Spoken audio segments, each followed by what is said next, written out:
And at one point, the British like caught a few of the, I can't remember if it was from the Ergon or the Lehigh, but it was from one of those two militias. And they caught a few of their guys and they like publicly flogged them or something like that. And then Menachem Begin and his terrorist boys, they got a few of the British soldiers, and they fucking flogged the shit out of them and then killed them and then booby trapped the bodies so that it fucking blew up more people when they came to try to get it back. And then now he's a wanted man at this time, Menachem Begin, so he's like living underground.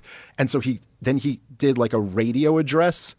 And in his radio address, he was like, he said something like, he was like, hey, just so you know, Jews don't get flogged anymore. We do the flogging now.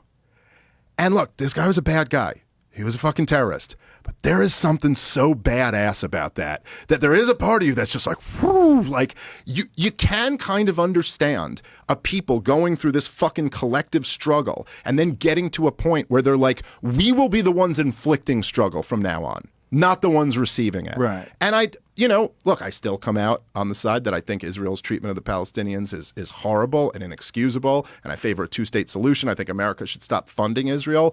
But I think it's nothing but beneficial to kind of like understand that perspective a little bit more. And even though I kind of grew up on the pro-Israel propaganda and then ultimately rejected it, that was Daryl's effect on me. Was being like, there is like, I'm seeing the humanity in the Israeli side a little bit more. Yes. So give me a fucking break about these people saying like he's some fucking neo-Nazi drumming up Jew hatred. It's just not true. Yeah, they just have established boundaries of what you're allowed to talk about.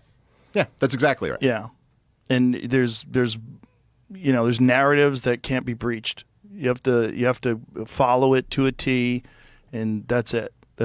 And anything else, you're anti-Semite. And he's labeled all over the place. I'm sure his Wikipedia calls him that. I'm sure.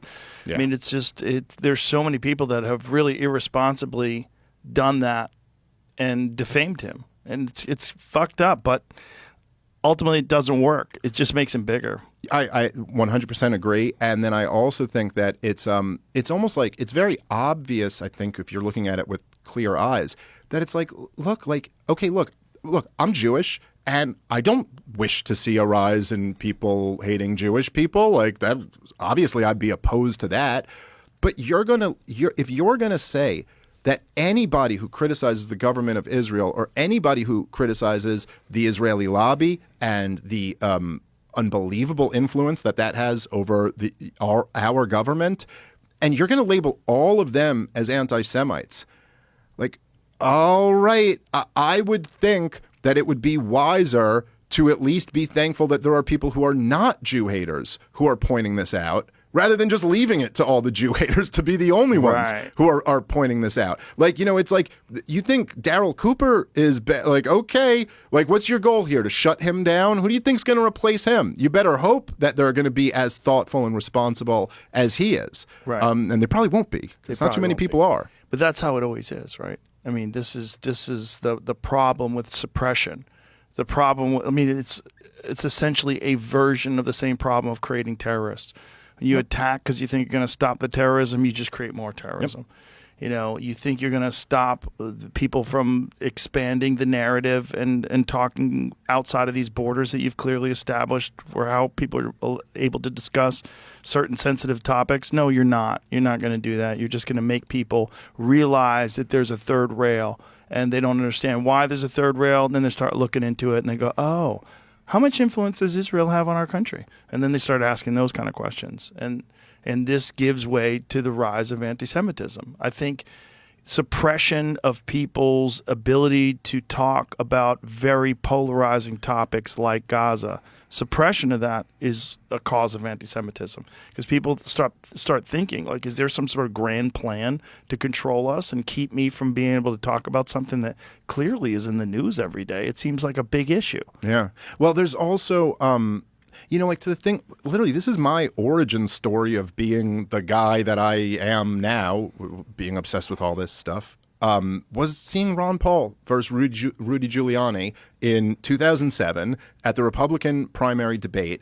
And Rudy Giuliani's arguing about how the terrorists hate us for our freedom. And then Ron Paul, who I'd never heard of, just like this country doctor from Texas with an R next to his name, starts going like, no, you know, they don't hate us for our freedom. They hate us because we're over there. Like, how would we feel if somebody else was doing to us what we're doing to them? And then Rudy Giuliani is like, yeah, that's a pretty absurd explanation that the reason they did 9/11 is because we were bombing Iraq. And he goes, I've heard a lot of absurd explanations for 9/11, and I've never heard anything that ridiculous, which, by the way, was in Osama bin Laden's declaration of war on America. So like to be like, I've never heard of this is not quite the brag or flex that you think it is.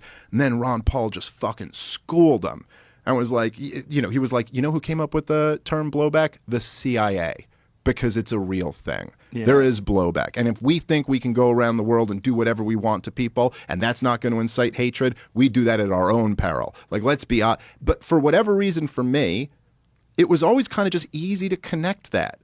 Like I remember, you remember there was the scene in Good Will Hunting where like at the end when he breaks him and he's like, it's not your fault, it's not your fault, and he starts crying. But he finally gets him to start talking about the abuse he went through in his childhood. And Matt Damon's character is talking about it, and he's like, oh, he used to lay like a stick, a belt, and a wrench on the table and tell me to pick. And Robin Williams was like, I'd have to go with the stick on that one. And he goes, I used to pick the wrench. And he was like, why would you pick the wrench? And he goes, because fuck him, that's why. And like, okay, there's something about that was always very easy for me to understand. Like, you just get to a point where it's like, yeah, because fuck you.